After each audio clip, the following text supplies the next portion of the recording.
आपण जर बघितलं असेल तर आता यड्रावकरांच्या ठिकाणी म्हणजे तिन्ही आमच्या जे काय त्यांच्याकडचे नगरसेवक आहेत तिथं बऱ्यापैकी आम्ही सगळे एकत्रित काम करायचा प्रयत्न केला आहे. आपण आता बघितलं कागलमध्ये थोडंसं अपवादात्मक त्याला घटना घडलेली आहे. बाकी ठिकाणीसुद्धा जिथे शक्य होईल तिथं आम्ही सगळ्यांनी समजून घेतलेला आहे आणि एखादा अपवाद जरी झाला तरीसुद्धा आपण सगळेजण सामुदायिकरित्या शेवटी महायुती म्हणून आणि परत आम्ही एकत्र येणार आहोत.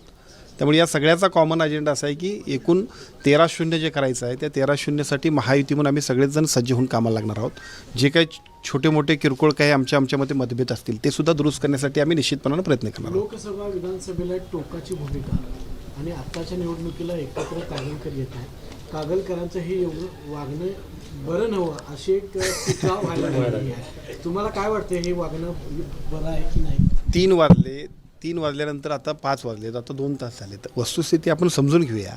एखाद्या गोष्टीवरती पडदेशी प्रतिक्रिया घेण्यापेक्षा सुद्धा वस्तुस्थिती बघून गेलो तर बरं होईल मला वाटते.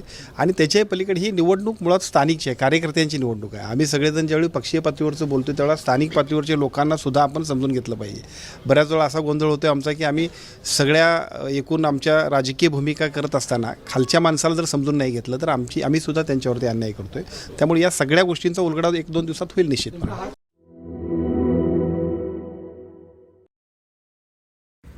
मटण थाळी, चिकन थाळी, स्पेशल गावरान चिकन थाळी इतकंच काय, ऑर्डरनुसार मुंडी रस्सा आणि खेकडा थाळी.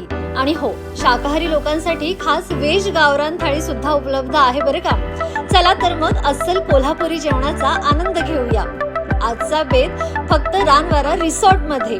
संपर्क 9209761353. पत्ता कोल्हापूर पन्हाळा रोड, केरले, मानेवाडी.